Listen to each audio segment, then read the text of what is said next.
وقت نہیں بدلتا، زندگی بدلتی ہے۔ بہت سے لوگ کہتے ہیں کہ وقت بدل جاتا ہے، لیکن وہ یہ نہیں جان سکے کہ وہ وقت کیسے بدلتا ہے۔ انسان سے پہلے نہ کوئی وقت تھا، نہ ہی اس کا خیال۔ انسان سے پہلے اس دنیا میں بڑے بڑے ڈائناسور جیسے جانور تو تھے۔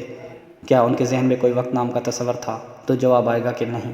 پھر کیوں ہم جلد وقت سے ہار مان لیتے ہیں اور کہتے ہیں کہ وقت برا چل رہا ہے؟ تھوڑی سی مشکلیں کیا آئی، ہم نے ہتھیاری ڈال دیے کہ اب کچھ نہیں ہوگا۔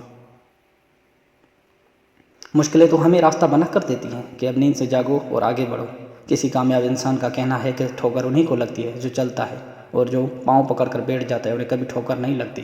سوچئے، جب سارے کلاک انسان نے ہی کریٹ کیے ہیں تو وہ اب ان سے ہی ہار کیوں مان رہے ہیں؟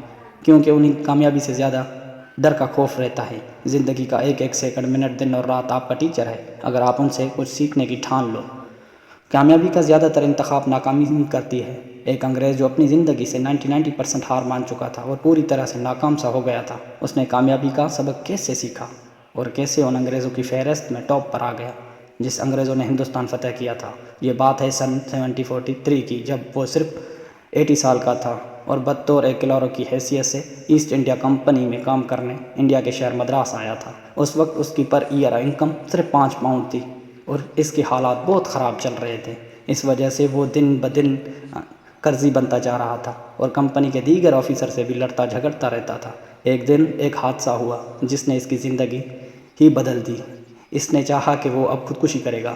اس نے ایک ریوالور اٹھایا، اپنے سر پر رکھا اور ٹریگر دبایا تو ریوالور نہیں چلا۔ اس نے جلد ہی میگزین نکال کر دیکھا تو اس میں بلٹ بھی موجود تھے۔ اسے بہت حیرانی ہوئی کہ یہ اپنی آپ کو مارنے کے مکمل ارادے کے باوجود بھی زندہ تھا۔ اس وقت اس نے اس ناکامی سے سیکھا کہ میں زندہ اس لیے ہوں کہ مجھے اور کچھ بڑا کرنا ہے۔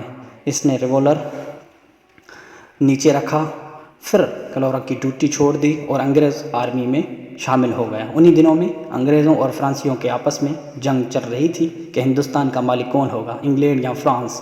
یہ انسان بھی انگریزوں کی طرف سے اس جنگ میں کود پڑا اور بہت بہادری سے لڑا، جس کی وجہ سے آگے چل کر انگریزوں نے اسے اپنی آرمی کا کمانڈر ان چیف بنا دیا۔ اسی انسان نے آگے چل کر اپنے دوستوں سے مل کر ہندوستان کو بھی فتح کر لیا۔ تو یہ انسان تھا لارڈ رابرٹ کلائیو، جو ناکامی سے سیکھ کر کامیابی تک پہنچا تھا۔ اس اسٹوری سے ہمیں یہ سبق ملا کہ ہمیں ناکامیوں سے بھی سبق سیکھنا چاہیے اور آگے بڑھنا چاہیے، تبھی ہم آگے چل کر کچھ بڑا کر سکیں گے۔ تو ہمیں دیجیے اجازت، ملتے ہیں اگلے ویڈیو میں۔